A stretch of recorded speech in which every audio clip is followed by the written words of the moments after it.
마태복음 17장 14절부터 읽겠습니다. 저희가 무리에게 이르매 한 사람이 예수께 와서 꿇어 엎드려 가로되 주여 내 아들 불쌍히 여기소서. 저가 간질로 심히 고생하여 자주 불에 넘어지며 물에도 넘어지는지라. 내가 주의 제자들에게 데리고 왔으나 능히 고치지 못하더이다. 예수께서 대답하여 가라사대 믿음이 없고 패역한 세대여, 내가 얼마나 너희와 함께 있으며 얼마나 너희를 참으려. 그를 이리로 데려오라 하시다. 예수께서 꾸짖으시니 귀신이 나가고 아이가 그때부터 나으니라. 이때에 제자들이 종용이 예수께 나와 가로되 우리는 어찌하여 쫓아내지 못하였나이까. 가라사대 너희 믿음이 적은영군이라.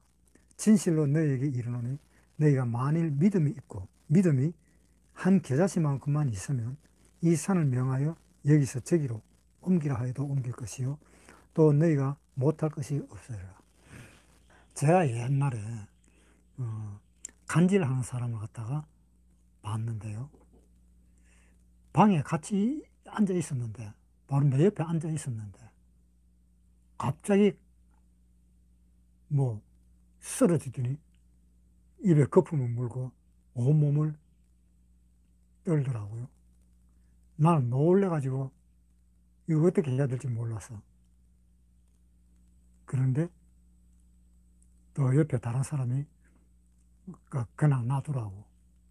그러면 저절로 나중에 일어나게 된다고. 놀래서 보면서 한참 있었어요. 한 5분이나 그 정도 아마 있었을 것 같은데. 그런데 일어나더만 아무 일 없었는 듯이 그렇게 일어나더라고요.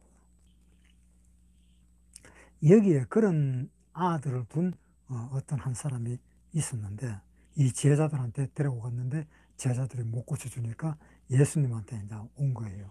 자, 여기 봅시다. 16절에 내가 주의 제자들에게 데리고 왔으나 능히 고치지 못하더이다. 예수께서 대답하여 가라사대 믿음이 없고 패역한 세대여, 내가 얼마나 너희와 함께 있으며 얼마나 너희를 참으려. 그를 이리로 데려오라 하시다. 그러니까 제자들이 못 고치니까 이제 예수님한테 온 것입니다. 그러니까 예수님한테 오니까 예수님이 뭐라고 이야기했는가 하면은 참 답답한 마음이다라는 그런 뜻으로 이야기를 했었지요.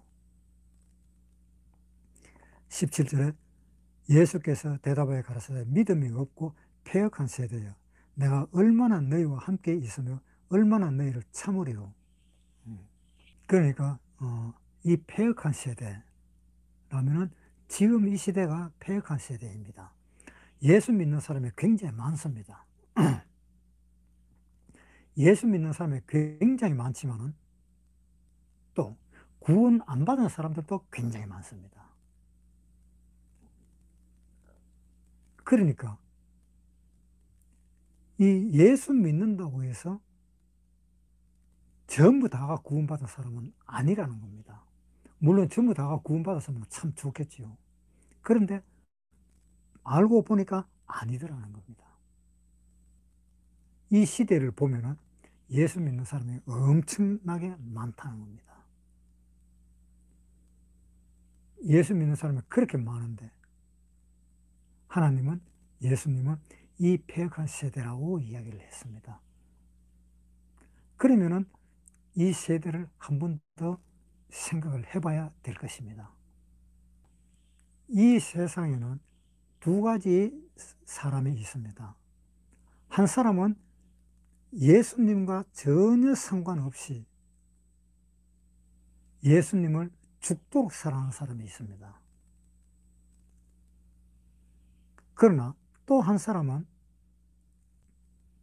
예수님이 나를 엄청나게 사랑해 주셔서 내가 그 보답으로 예수님을 사랑한다. 그런 사람이 있습니다. 그건 두 가지 종류의 사람이죠. 그런 사람들 중에서 여러분은 어떤 사람인지 모르겠습니다. 예수님을 무조건 사랑하는 사람인지, 아니면은 예수님이 나를 사랑했기 때문에 나도 예수님을 사랑한다라든지, 그 둘 중에 하나를 자기 양심에 비추어서 한번 생각해 보시기를 바랍니다. 내가 예수님을 먼저 사랑했다. 아니면 하나님이 나를 먼저 사랑했다. 거기에서 문제가 출발되는 겁니다. 내가 하나님을 먼저 사랑했다.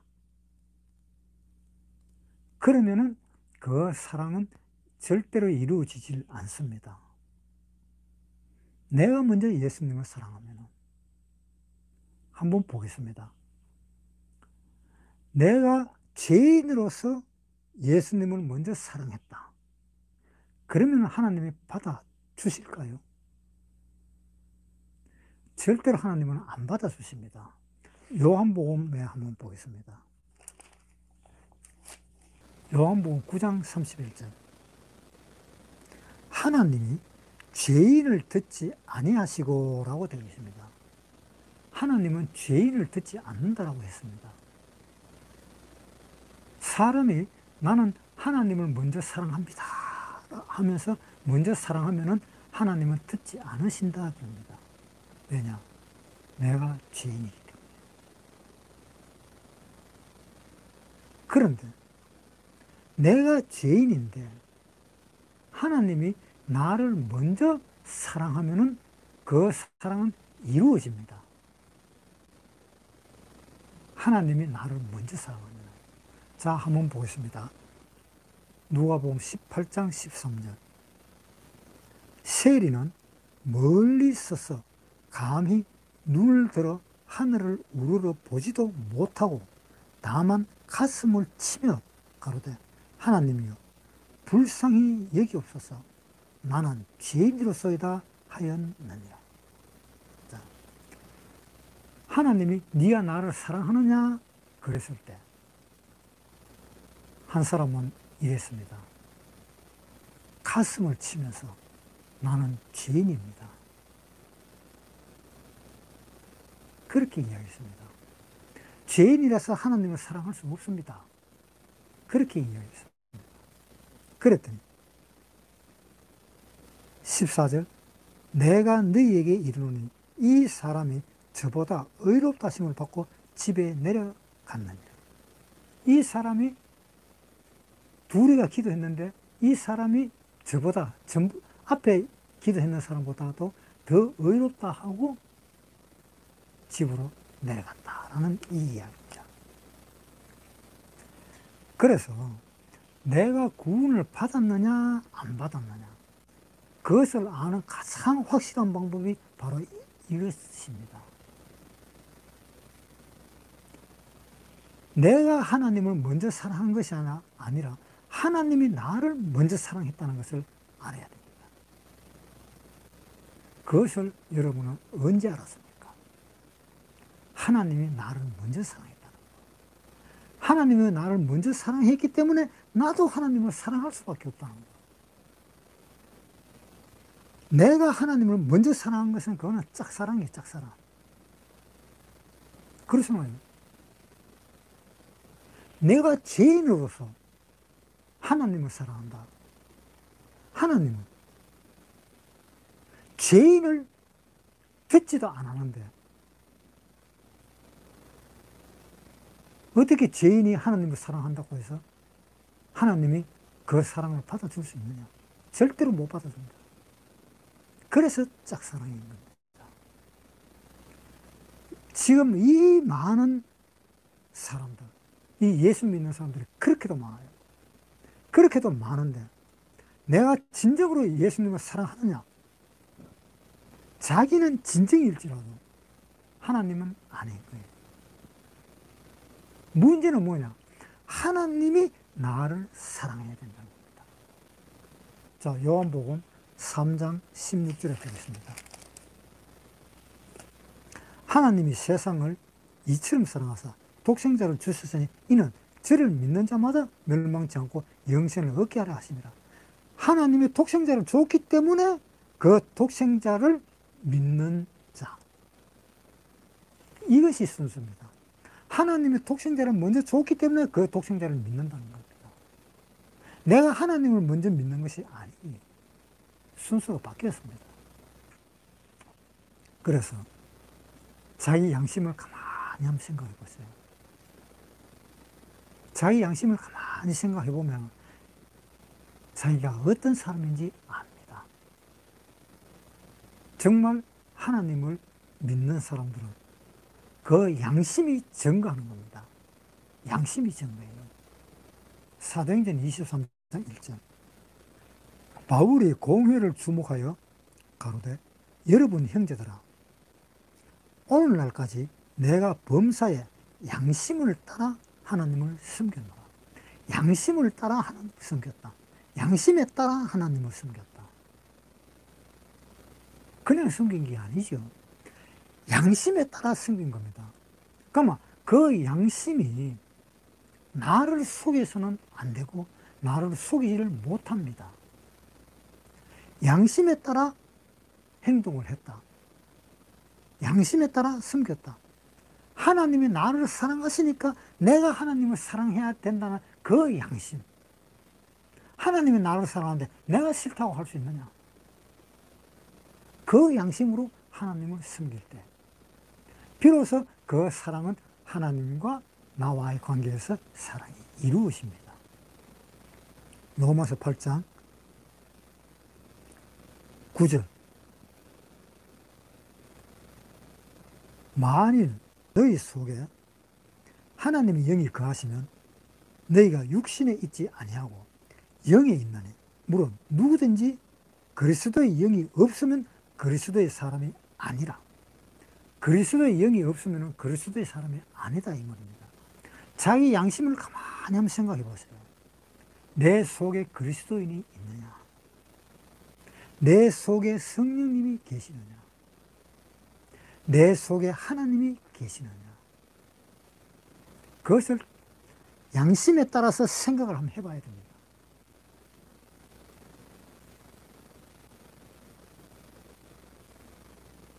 그랬을 때 내 양심이 정말 하나님이 계시고 성령님이 계시고 그리스도가 계신다면 그 사람은 그리스도인입니다. 그런데 양심에 그렇지 않다면 그 사람은 전혀 하나님과 상관없는 사람입니다.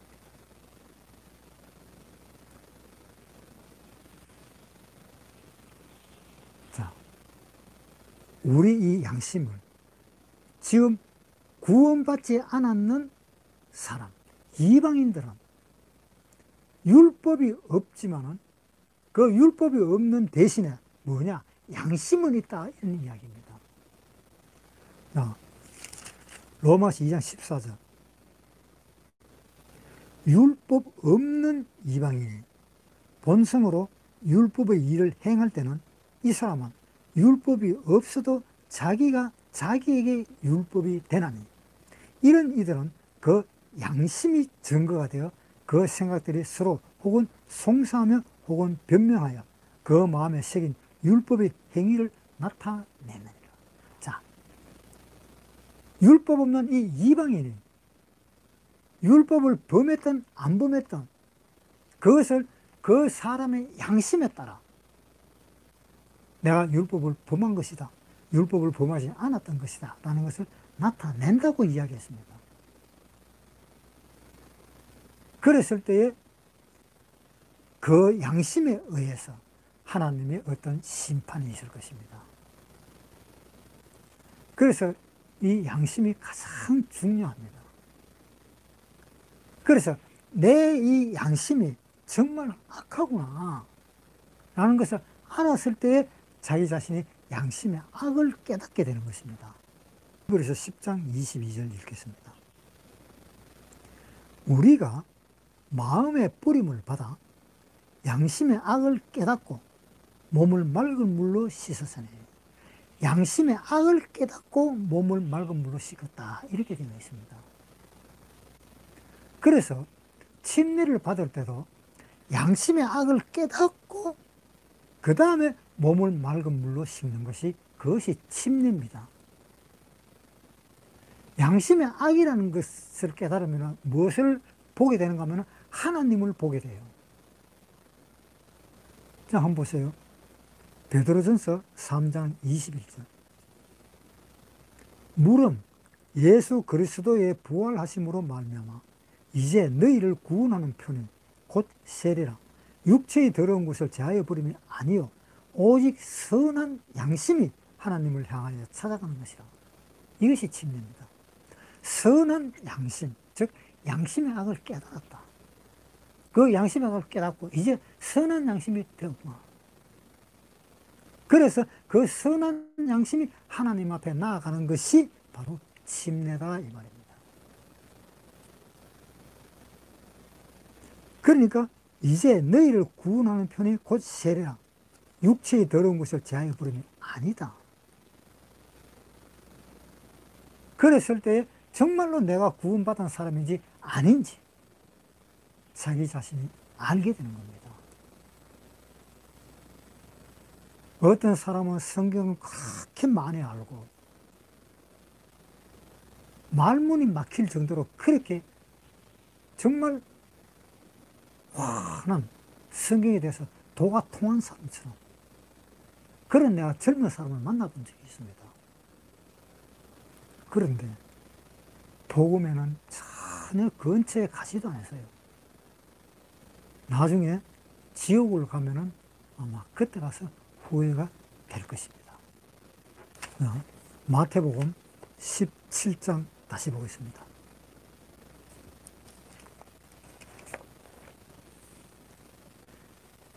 저희가 무리에게 이르매 한 사람이 예수께 와서 꿇어 엎드려 가로되 주여 내 아들을 불쌍히 여기소서.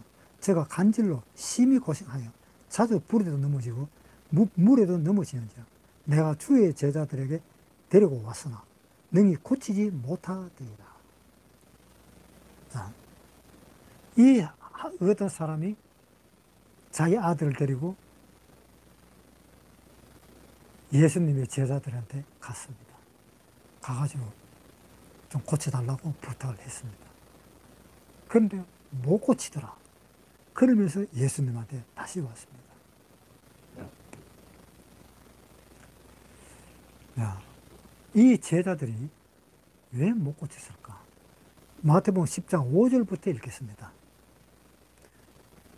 예수께서 이 12를 내어 보내시며 명하여 가라사대 이방인의 길로도 가지 말고 사마리아인의 고을에도 들어가지 말고 차라리 이스라엘 집에 잃어버린 양에게로 가라.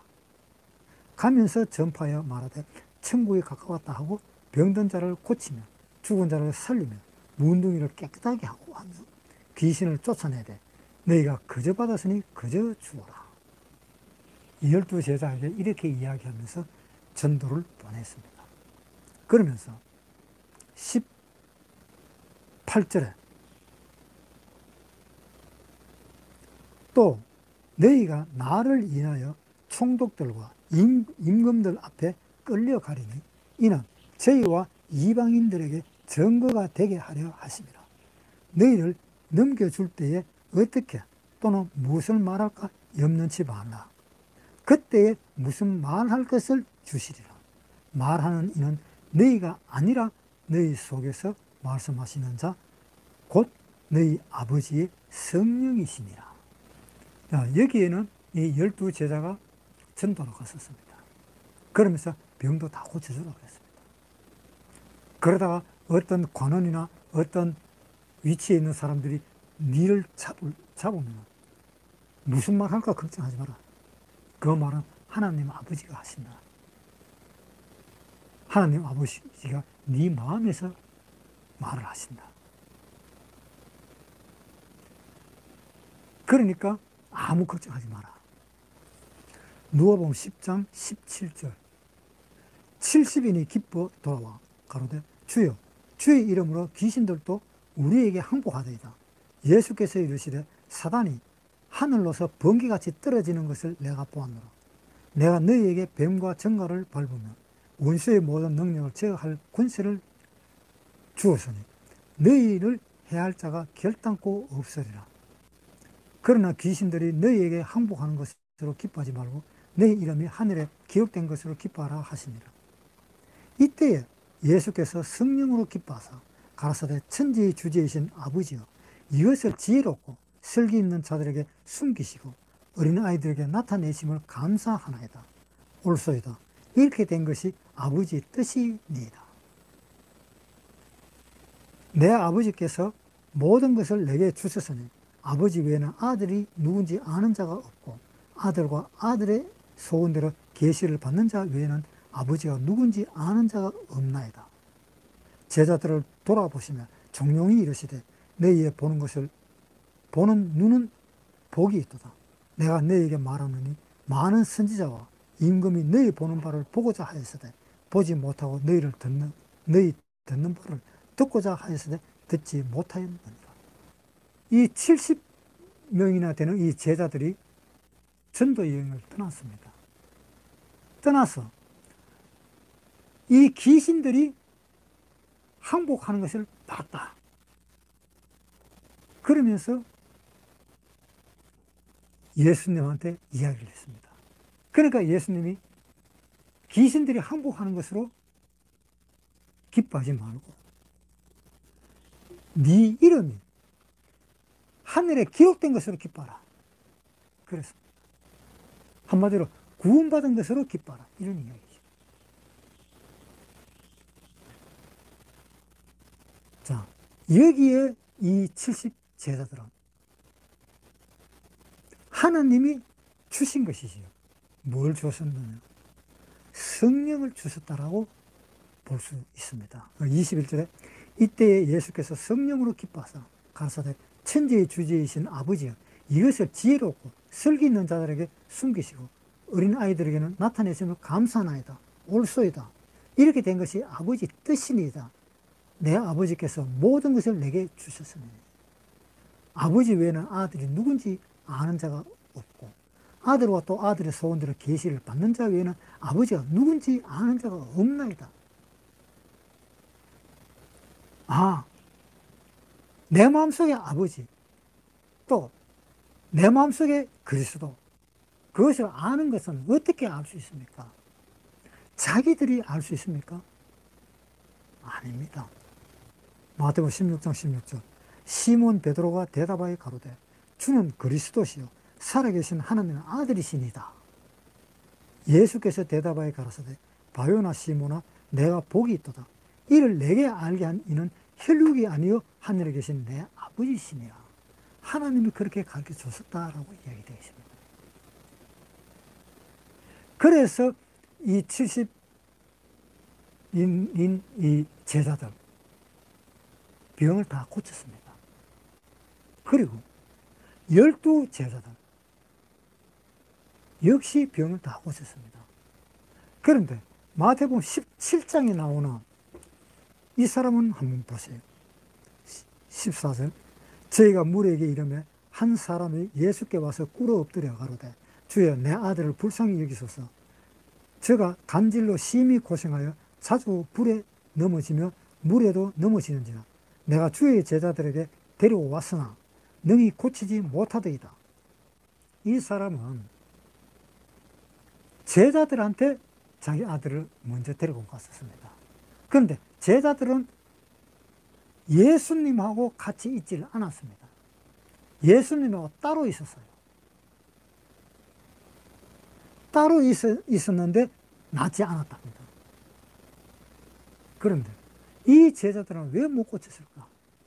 마태복음 17장 19절 이때에 제자들이 종용이 예수께 나와 가로되 우리는 어찌하여 쫓아내지 못하였나이까? 가라사대 너희 믿음이 적은 영혼이요. 우리는 왜 못 쫓아내겠습니까? 너는 믿음이 적은 영혼이다. 이 제자들은 예수님과 함께 하지 않았을 때, 성령님과 함께 하지 않았을 때는 믿음이 적어질 수밖에 없었습니다. 그 믿음도 아주 적게, 조그마한 믿음도 없었다는 이야기입니다. 이 겨자씨락 하면은 모든 나무에 씹어도 작은 것이로되라고 되어 있습니다. 그래서 아주 작은 그 믿음만이라도 있었다면 병을 나을 수가 있었을 건데, 그 아주 적은 믿음도 없었다는 겁니다. 겨자씨 많은 믿음도 없었다는 겁니다. 자, 한번 보세요. 마태복음 14장 25절부터 읽겠습니다. 밤 사경에 예수께서 바다 위로 걸어서 제자들에게 오시니 제자들이 그 바다 위로 걸어오심을 보고 놀라 유령이라 하며 무서워 소리 지르구나. 자, 예수님이 걸어오시는데 예수님은 몰라봐요. 얼마나 같이 있었는데. 물론 캄캄해서 못 알아봤을 수도 있겠지만, 그러나 함께 살고 함께 생활했는 그 예수님은 그렇게 눈썰미가 없이 못 볼 수가 있을까요? 그래서 예수님을 유령이라 생각하고 무서워서 떨었다는 이야기했습니다. 그러니까 왜냐하면 예수님이 어떻게 걸음을 걸으실 수 있을까? 이 말이에요. 물 위를 걸어가는 사람이 세상 천지에 어디 있느냐는 겁니다. 그러니까 베드로는 한 말이, 주시거든 나를 물 위로 걸어오게 하사. 주시거든. 그런 이야기 했잖아요. 마태복음 14장 28절. 베드로가 대답하여 가로되 주여 만일 주시거든 나를 명하사 물 위로 오라 하소서. 만약에 주님 같으면 나를 내보고 좀 오라 그래 봐라. 지금 그 이야기입니다. 예수님이 확실히 맞나 안 맞나. 그것을 알아보기 위해서 베드로는 또한 이렇게도 이야기를 했었던 것입니다. 그러니까 그 믿음이 얼마나 적으냐면, 그 적은 믿음 중에서 그나마 베드로는 조금 큰 믿음에 들어갔었는데. 자, 다시 마태복음 17장. 내가 얼마나 너희와 함께 있으며 얼마나 너희를 참으려 그를 이리로 데려오라 하시다. 예수께서 꾸짖으시니 귀신이 나가고 아이가 그때부터 나으니라. 그래서 예수님이 이제 고쳐줬습니다. 이때 제자들이 종용이 예수께 나와 가로되 우리는 어찌하여 쫓아내지 못하였나이까. 가라사대 너희 믿음이 적은 영혼이라. 진실로 너희에게 이르노니 너희가 만일 믿음이 하나 겨자씨만큼만 있으면 이 산을 명하사 여기서 저기로 옮기라 하여도 옮길 것이요 또 너희가 못할 것이 없으리라. 그 예수님이 이야기했습니다. 믿음이 겨자씨만큼만 있어도 이 산을 명해서 절로 옮겨야 해도 옮길 것인데 너희는 믿음이 너무 없다. 그 이야기입니다. 그런데 믿음이 겨자씨만한 믿음이 있다면 이 산을 명해서 절로 옮기라 해도 옮겨진다라는 이야기를 했습니다. 그런데 여기서 우리가 생각해 봐야 될 것은, 지금 예수 믿는 사람이 엄청나게 많잖아요. 과거에도 많고, 과거에는 유럽 쪽으로 많았죠. 그렇게 많았는데, 이때까지 산을 명해서 여기서 저기로 옮기라 해서 산을 옮긴 사람이 있느냐 이 문제입니다. 그런 일이 있었어요? 산을 여기서 저로 옮기라 해도 옮길 것이요 했는데 그 산을 옮기는 사람이 있느냐고요. 그러면 이때까지 예수님 돌아가신 후 그때부터 지금까지 2000년 동안 한 사람도 옮긴 사람이 없죠. 왜 한 사람도 이런 일이 없었느냐. 그것은